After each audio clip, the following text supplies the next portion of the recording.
Hi, everybody.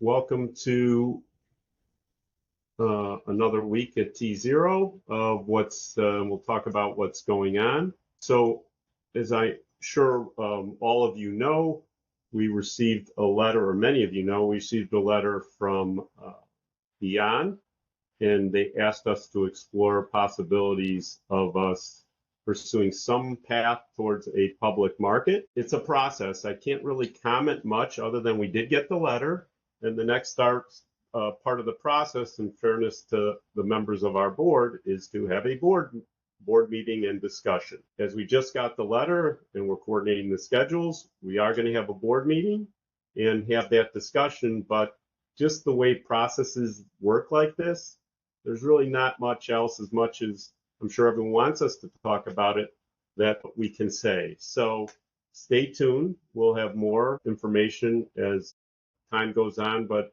these things are just a process and we have to follow the process. We as a company always take integrity, proper governance at the highest level. That's both Alan and I's background. Anyone who tells you otherwise is just being completely misinformed. We never don't follow the highest standards of governance and the processes necessary. So with that in mind, let's talk about some other things going on. We talked a lot the last few weeks. You'll see some more coming out about what we have to do. And despite the letter we got this week, we also have to operate our business, and we are operating our business and trying to grow it and increase the value of the company. What's been going on is we are going to be talking about some layer 2 things we are looking at in the coming week or two, which will give you a lot of information we're very excited about. We're also pursuing many real world asset partnerships, and we have 2 or 3 where we've been working very hard. They're already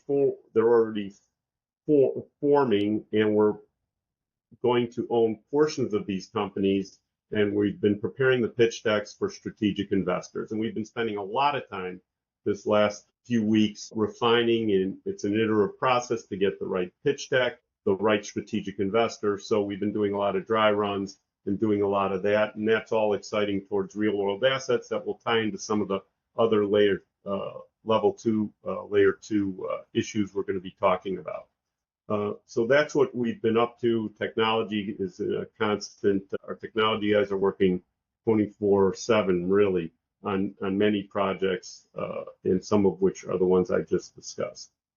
Separately, I guess, Alan, can you give a quick update what's happened since last time we talked on the regulatory front? I think we've seen a couple things go through the Senate and House. Yeah, absolutely. Thank you, David. Just really briefly, I think the momentum, the positive tailwinds on digital asset policy reform are continuing. There's a big push to take the advantage of the political window of opportunity and to codify into law a lot of the developments that crypto industry needs to continue to develop and advance in the United States. So in part to immunize from potential future changes in the political direction. So a couple of things happened in particular. The Genius Act, of course, was passed by both houses in Congress and signed by the president. So that's now law of the land, and that's going to inure to the benefit of establishing a credible and long-term stablecoin platform in the United States that is going to, among other things, continue to advance the reach and power of the US dollar, both domestically and abroad as well, and going to bring clarity to it. A side effect of that, of course, and David and I talked about in the past, is Genius Act generally doesn't permit stablecoins to pay yield or interest, and that, of course, is a competitive advantage for platforms like Link, which presents a securities-based stablecoin alternative that can offer yield in the context of an institution-grade settlement platform, real-time settlement platform.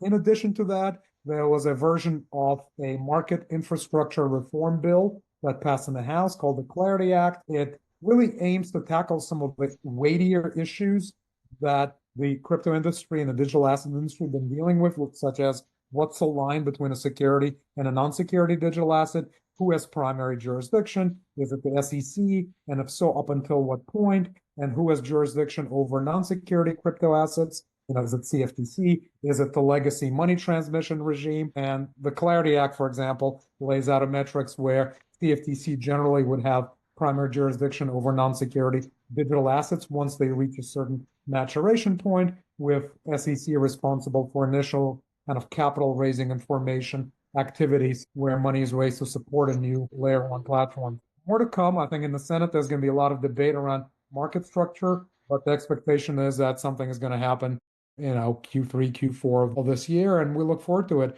I think we as tZERO will continue to optimize our regulatory footing, including on the non-security side, as appropriate. And so more to come. Thank you, David. All right, that's it for this week at tZERO. We're going to get back to work. Our plate's more than full. We've been working around the clock. Hope to talk to you all next week with some more information, and look forward to it. Hope everyone has a good week. Take care.